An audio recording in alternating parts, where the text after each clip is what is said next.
damer og herrer. Vi vil nå demonstrere våre sikkerhetsrutiner for vår flytype Boeing 737-800. Vennligst følg nøye med. Vi ber om at all håndbagasje blir plassert i bagasjehyllene over eller under setet foran dere.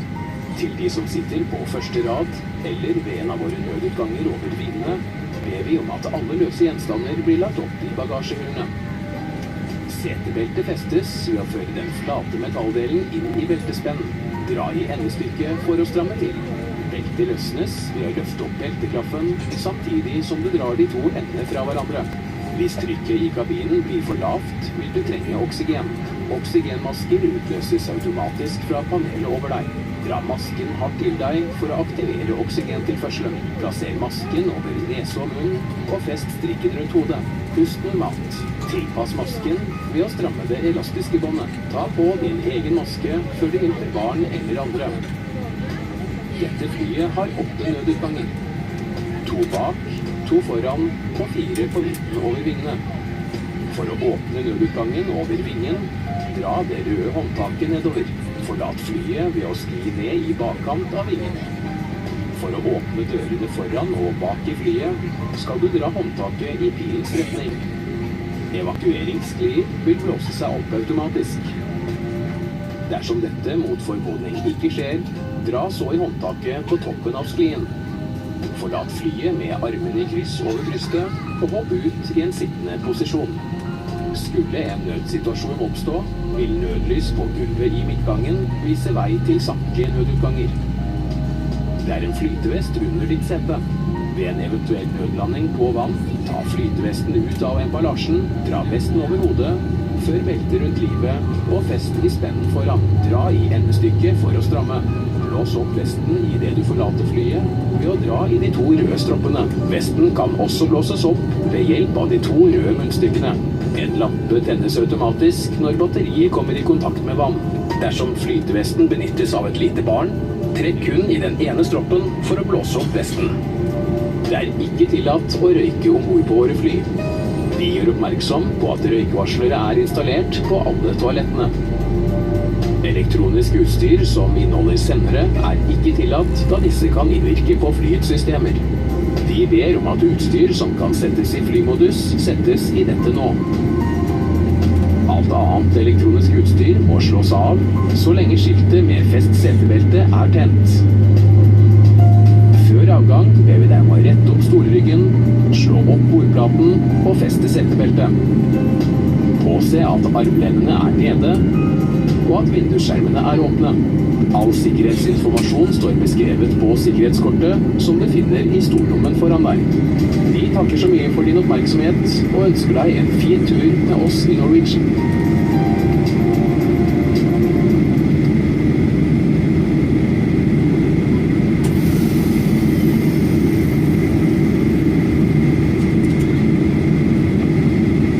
Mine damer og herrer, vi kommer straks til å dempe ned kabinbelysningen. Dette er normal prosedyren avgang og landing i mørke. Trenger du leselys, finner du det i panelet ovenfor.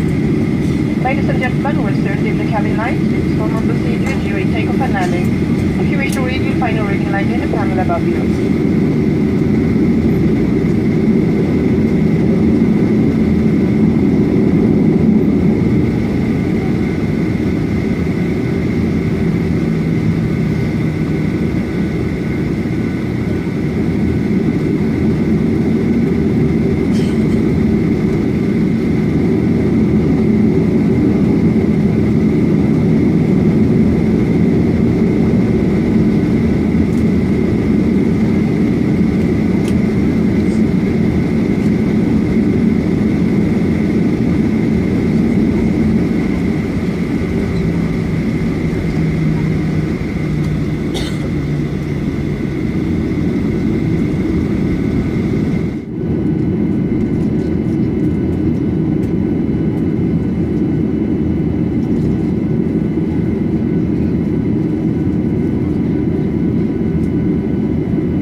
folk fra cockpit er styrmannen som snakker. Da har vi fått startet opp og taxet ut til avvisningsplattformen, parkert her nå.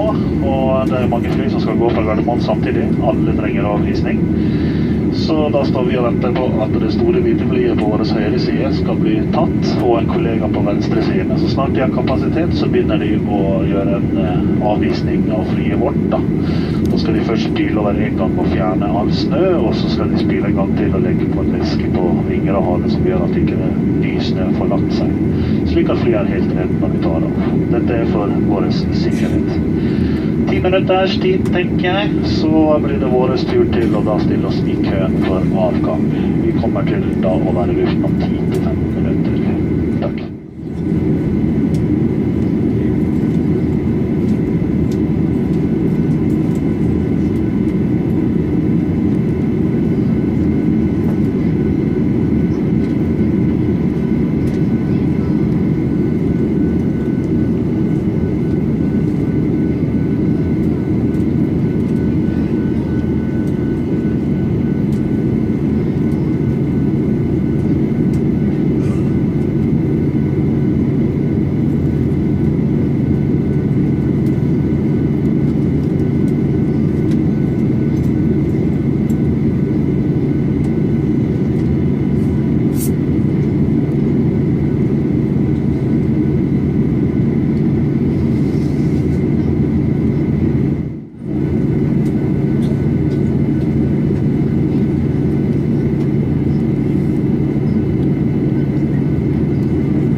All electronic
cabin crew be seated for landing.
damer og herrer, velkommen til Kristiansand lufthavn.